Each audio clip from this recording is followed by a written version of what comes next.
Hello everyone, how you going, and welcome to Strange Canadian Objects. Now I have no idea where this might be going because they're strange to me and they're obviously Canadian, but my curiosity has definitely been piqued. Okay, so today we are going to look at a couple of strange Canadian objects. These are things that are normal to me as a Canadian, but might be unusual to you if you are from America or from some non-American country, which I am told exist as well. Number one is this thing. So one increasingly infamous thing about Canadians is that we apparently like to eat a lot of weird flavors of things and put a lot of weird sauces on our foods. What is that on the end of the fork? I don't even know. It is obviously not a plum, but I have no idea what that is. And then it has suggested serving, but plum sauce going on what? Something else as well. What was it? All dressed flavored. What does that mean? What do you mean all dressed? It's all dressed up to go out to the ball? Or I don't even know. All dressed. Number one flavor in Canada.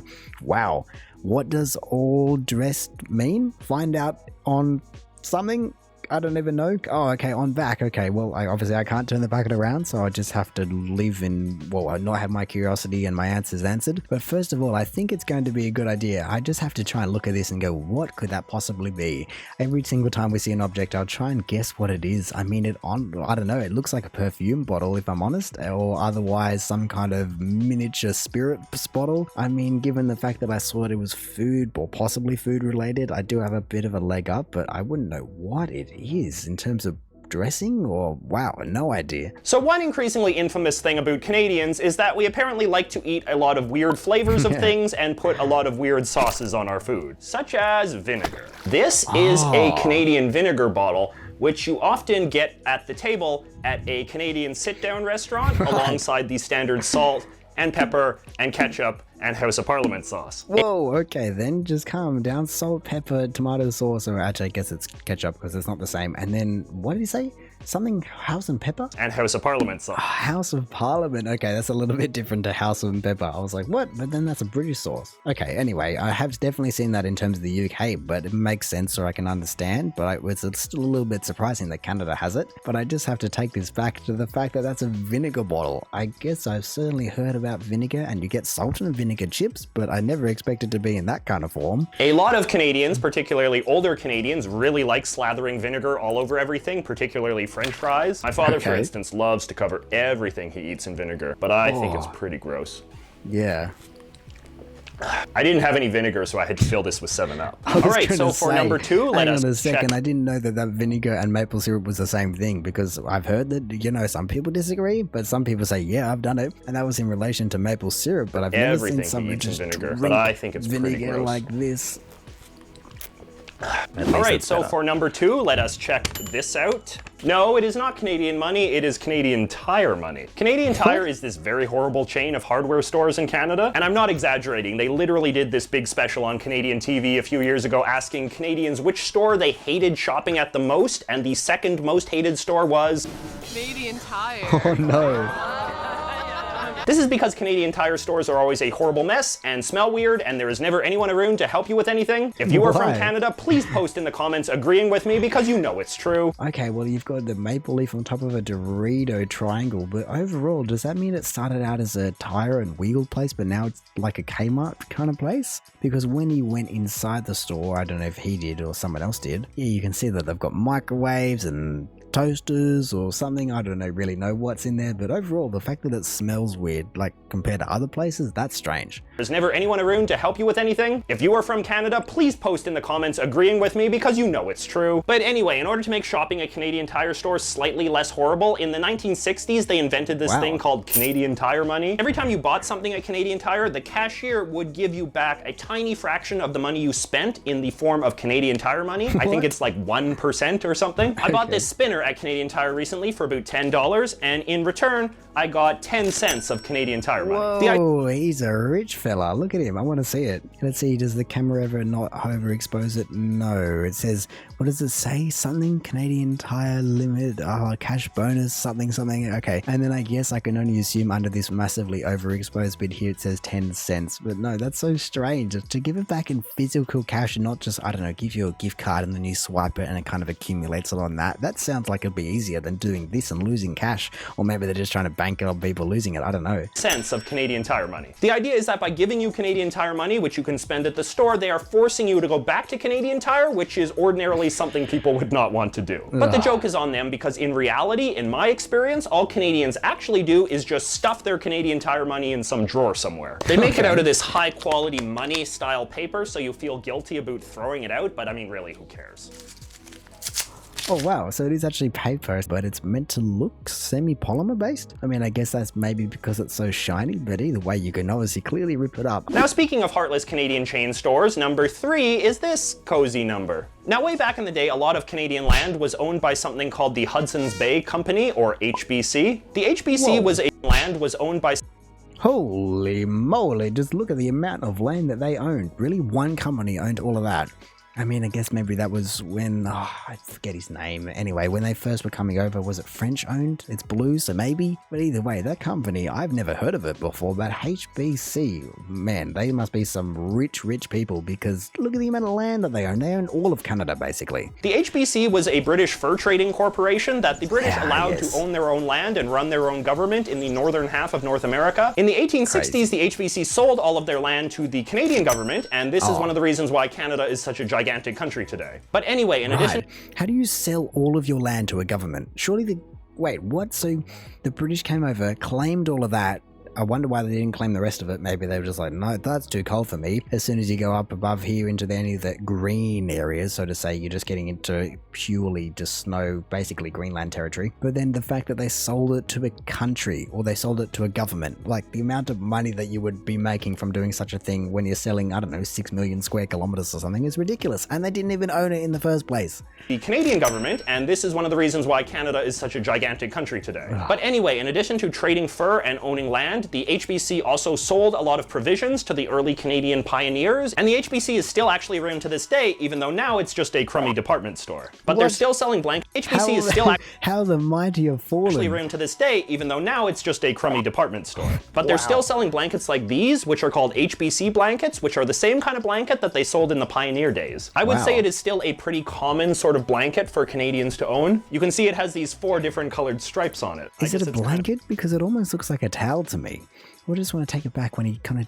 moved it around. That more so looks like a towel. I mean, I'm going to take his word from it that it's a blanket, but it definitely looks more like a towel. Or actually, no, here we go. I can see this stitching, and so no, I'll give it, it's one of those thinner style blankets. It's, I don't know if you'd call it felt. It's kind of like a felt looking thing, even though it's wool or cotton or whatever it's made of. But no, I'll take it back. It's not a towel. It's not a towel. I would say it is still a pretty common sort of blanket for Canadians to own. You can see it has these 4 different colored stripes on it. I guess it's kind of ugly, but it's historic. We actually have a couple of different ones. In addition to the classic style, I also have this summertime fun edition and this HBC style beach towel. Oh, there we go. There's the towel. I knew it had to be coming along at some point, but no, the summertime fun. Look at that. You literally just slap on a couple more colors and call it a limited edition. I guess that's just what everyone has to do to make a bit of a profit when you've gone from owning all of Canada to, like you said, what was it, a crappy department store or something? Either way, I mean, I certainly wouldn't call it ugly. Maybe I can't see it in the flesh or I can't see it for what it really is, but it doesn't look too bad. You can even get an HBC style travel mug or oven mitt. Whoa, hang on a second. I want to look at these. There we go. Now I can get them in their full glory. Look at that oven mitt for all the baking that I'm sure you're doing, and even the travel mug. That's a hell of a travel mug. Honestly, I don't think I've ever seen a travel mug that is that tall. I mean, I might have seen a little one with a handle, but not one that is that tall with a handle. Usually if they're that tall, they're just pure cylinders, and so I don't know, maybe they got something going for them. I mean, I certainly hope that the lid seal's better than just a little rubber seal that I'm seeing on the top. I mean, to be honest, they kind of seem like they're IKEA in terms of what they're producing, from the towels to this to that. I mean, obviously not on the same scale because IKEA is untouchable, but at the same time, just the mitt, the mug, and then the towel and the blanket, all of those things, even though they've got special editions, I wonder, do they have special editions of everything? But either way, I would just like to know what is the historical reference or heritage of all these colors, because like you said, it's historical, but why is it historical? I can only assume that, I mean, there's blue in there, yellow in there, maybe it was something to do with the British insignia. I mean, I don't really understand the green. Honestly, there are just too many possibilities to be able to speculate correctly about what each color could mean or what they're for, but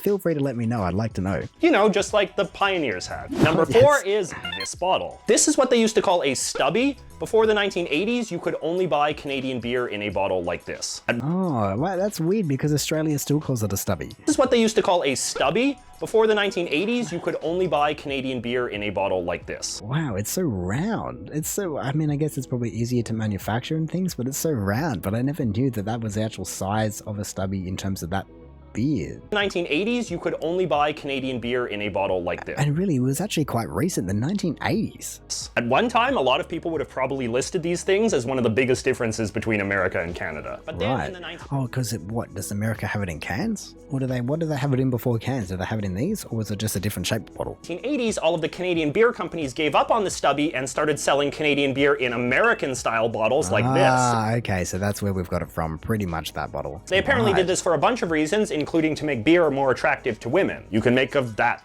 what you will. I mean, to be honest, it kind of looks a bit less poisony medicine. That looks like a medicine bottle, where this one, I mean, I guess, skipping ahead. Whereas this one looks more, because it's been ingrained, but more like a beer bottle. But either way, I guess they had their reasons, attempted reasons. Nowadays, the stubby is an easy way to tell how old a Canadian movie or TV show is. For instance, we can easily tell that this beloved unfunny Bob and Doug McKenzie sketch was filmed in the 1970s because of the beers. Yeah, right, look at that. He's even holding one, and it kind of fits in your hand. I don't know. I guess it's going to be wider, but it's more the size of a glass. Like if you were to get a glass of beer, or honestly anything for that matter, it is more the size of a glass, where a beer bottle is quite thin. So maybe that was another reasoning behind changing the shape, or I don't know, but either way, definitely you can see that. I've never seen those bottles before. And lastly, we have this football. Now this is one of those things that you have probably never noticed before, but once I tell you, you will notice it everywhere. This is a Canadian football. And do you know how we can tell that it's a Canadian football? Because of the white stripes that it has on either end. See, in the American Professional Football League, the NFL, they use balls without stripes. Oh, really? Oh, yeah. No, I've never noticed that. I mean, to be honest, I've never spent that much time looking at either sport, or either ball for that matter. But no, I can definitely see that it has no stripes on it. No stripes, no stripes. But in no the stripes. Canadian Football League, or CFL, see, look, you can see it says CFL right here. Yeah, they use true. balls with stripes. Why? What is the difference? I mean, maybe he'll tell me, but I feel as though, well, I don't know if I'd say most, but a lot of balls, not that they're very common, but a lot of the NFL balls that I've seen in Australia do have the white stripes. And so that's a little bit strange. I wonder if an American came over, if they would notice that either. It gets a bit confusing though, because in American college football, they have balls that have white stripes that only go halfway. What? What did the stripes mean? Well, I have heard that in the early days, they put the stripes on there so that the ball would be easier to see for audiences. But that also might just be an urban legend. Hang on a second. I guess if you're flying through the air, no, because you got generally a dark ball on some kind of background, I mean, maybe it just breaks it up. So I guess I can understand how that might be the case, but then to have it only on half the ball? Yeah, like that doesn't make any sense. And why is it any different? You know, why is the college football, I think he said, any different to the real NFL ball? It just doesn't make sense. It seems like a whole bunch of semantics that came out because someone just brought the wrong ball to the field the first day, and then ever since then it's just been carried on. Nowadays, the stripes have just become a symbolic way to separate Canadian football from American football. Canadian football is actually a slightly different game from American football, but I will not bore you with the explanations of how it is different because I don't know. Sure, mate. Dry. Keep drinking your vinegar. Dry throat. I would like to close this video by asking you for help with something. I would like you to mail me a weird object from your country. What would I be sending? I mean, there's the obvious ones in terms of food-related items that I'm not even going to get into, but a strange thing from the country, I don't know. It's a bit hard to think about what is strange when you've lived here your entire life, because you don't really know what is strange because that's normal to you. I mean, of course, if I kind of walked around another country and go, what do you mean you don't have this? Then it'd be quite obvious, but to think about it on the spot, I don't know. I mean, I feel as though generally the strange items are more touristy items, like if you have a cork straw hat or I don't know, there's things like that that are definitely kind of strange items, but they don't really get used by anyone that lives here, and so I don't know, I feel as though I'd have to definitely think about it. Or if that's too much work, you could also just describe a weird object where you're from in the comments below. Well, there we go. I feel as though that's a great alternative as well. You know, like I said, I just would need more time to think about it, and so maybe, I don't know, I'll have to try and think about something and get back to it in another video. But no, that was a great video. No, from the fact that I learned some things about, where is it? Give me this thing. HBC just owned all this land, which I probably have learned, but I forgot about, and that sold to the government. And then even the vinegar bottle, and there were so many random things that, like I said, you just go, huh, that is very, very strange from an outsider, but I'm sure all of you could probably go, I've never heard of that being strange. And hey, that's fine. You can certainly just go about your ways. Where is it? I want to be, no, was it this? Yeah, your Canadian money for your random place that everyone hates. Like, even that, I don't think any Australian store has ever done something like that in the form of real cash. I just still can't get over that. But no, there were so many random little things, and it was only a couple, but it certainly just changes my outset about who drinks vinegar, who drinks maple syrup, and just generally about the country. But no, exactly as he said, if you wanted to let me know what is just a weird thing that you've noticed that Australians have, that Canadians have, or really anywhere internationally, if there's anything that you live and you've never really noticed that it's strange, but then as soon as you think about it, you go, hang on a second, that is a little bit strange. I'd love to know, because it is all those little differences between every single country in the world that just makes it unique. But anyway, in saying that, I reckon I'm going to call it there. So thank you for watching this video. If you did enjoy it, feel free to do the YouTube algorithm things down below. Also, if this is the first video of mine that you're watching, then make sure to check out just any other videos I've done. I've done heritage minutes, Canadian videos, international videos, Australian videos,